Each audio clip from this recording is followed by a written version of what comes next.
You've probably heard of Rich Dad, Poor Dad by Robert Kiyosaki, right? It's like a giant in the personal finance world. But here's what a lot of people miss. It's not some manual for picking stocks or real estate. At its heart, it's about a complete, radical shift in your entire mindset about money, work, and what it means to be wealthy.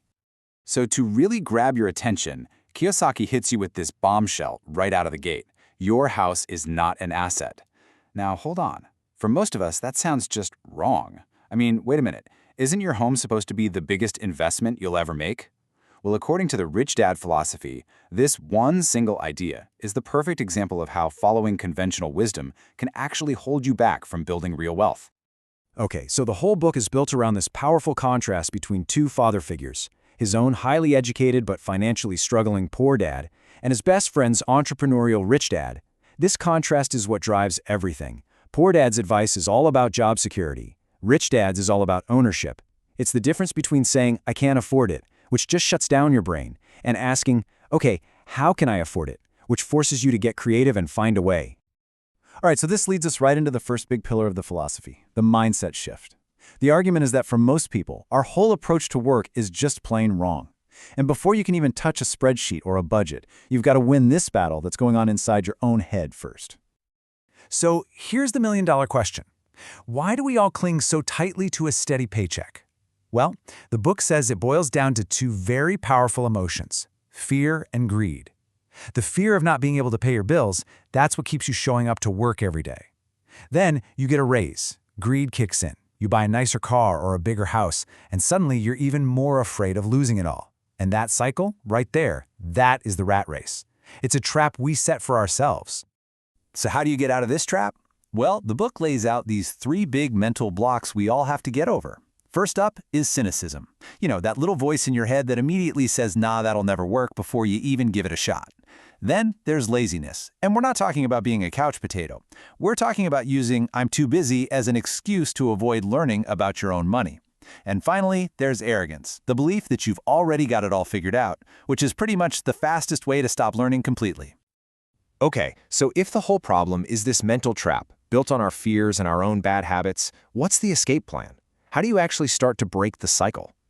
The answer is the second pillar. You've got to achieve financial literacy.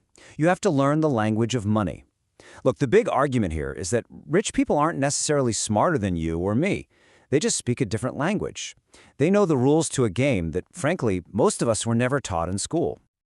And this right here might be the single most important definition in the entire book. It's so simple, but it changes everything. An asset, it puts money in your pocket. A liability, it takes money out of your pocket. That's it. Forget all the complicated accounting stuff. All that matters is one thing. Which way is the cash flowing? Okay, so let's make this real. What are some examples?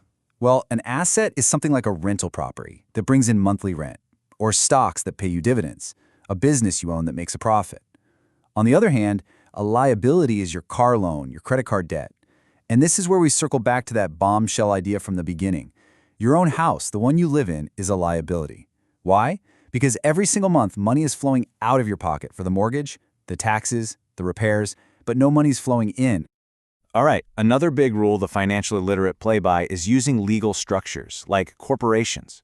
And look, this isn't about some shady scheme to hide money. It's about playing the game smart. A corporation can offer you some serious tax advantages, and maybe more importantly, it can legally protect your personal assets if your business gets sued. It's just another powerful tool to have in your toolbox.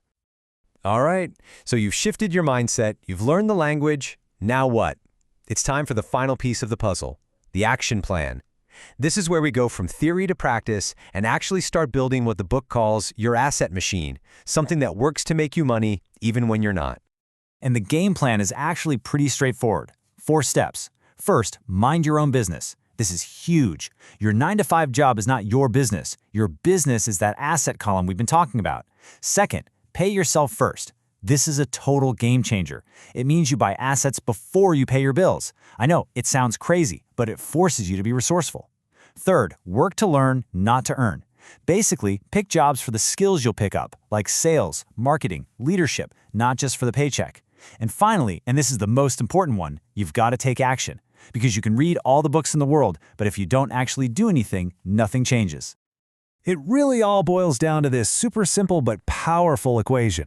Knowledge plus action equals wealth. Financial education gives you the blueprint, but it's the action, actually going out and doing it, that builds the house. You just can't have one without the other. You know, at the end of the day, the rich dad, poor dad philosophy isn't really just about piling up cash. It's about freedom. It's about learning to see your money not as something you just earn and spend, but as a tool, a really powerful tool. And with that tool, you can either build a cage around yourself or you can build a life of true independence. The choice, really, is up to you. So let me ask you, what are you building?